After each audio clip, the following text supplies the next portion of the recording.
Did I get that right?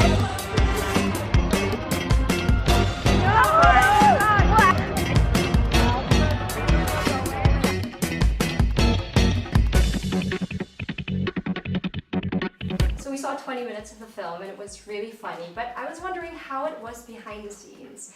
Who was the funniest of all in the cast? Wow, it's there are a lot of funny people in the movie. I mean, I think so many people love Michael Pena in the movie, and he's just as funny in real life. That guy really makes me laugh. Michael Douglas is really funny. Yes. He's really funny. He's he's just so sharp with kind of his with a lot of his comments and his attitude. He just cracks me up. So there are a lot of funny people, but those two guys, the Michaels, pop into mind.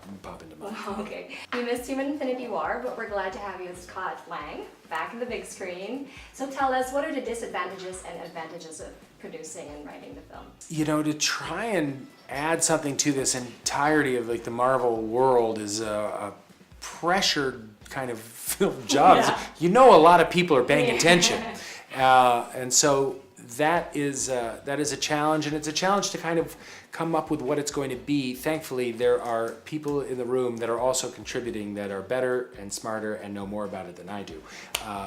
But it's tough to try and really figure out what it is, then get to working on the writing of it, and have everything done in time for filming it. Yes. And it's always evolving. So sometimes we're changing stuff while we're filming. So it's a full-time job being a writer on it. You are the first Marvel female superhero to be on a title. That's such a big deal. How did you feel about that? And do you think it's going to be a beginning for many other female superheroes? Absolutely, it will be. And I'm just the beginning. Then Captain Marvel's coming after that. And I know that Marvel have other standalone title female title movies coming along, and I am honored to be at this cusp. I am honored to be here at this moment when a female superhero's name is in the title, and I also want to honor the women who came before me, not just in the MCU but in the battle for women's rights. This is not a new thing. You know, the Me Too, Time's Up movement is incredible, and I'm inspired and I'm driven and I'm a part of it. But we are just a moment in a long battle that has been going on for a very long time with fierce, incredible women who have been saying the same things that we're saying today for a very long time. And so I want to wave that flag and I want to stand in that space.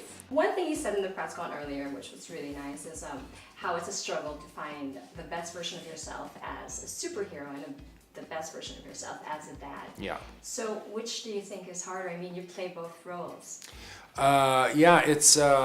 It's hard being, a parent. It's tough I have kids of my own, and I'm always thinking back to my parents and what they went through. They tried their best with whatever the situation was, and now I get it. I get like, oh yeah, it's hard. There's no rule book to follow, and so it's weird to be a superhero. Everyone wants to be a superhero. Everybody wants to be, put on a cape and all of that kind of stuff.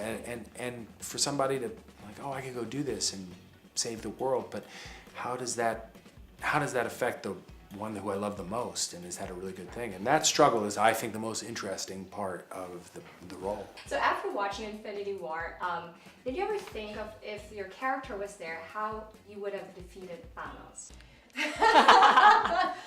That's a good question. I hadn't really thought it through.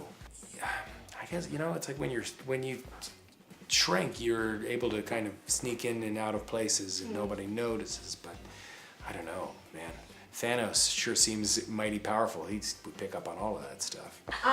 My theory is, if Evangeline got to choose what the Wasp would do, she would make herself small, and then she would fly up his nose and she would punch a hole in his brain so he would immediately die. I love it. Thank you so much, Evangeline. I love your answer. Thank you.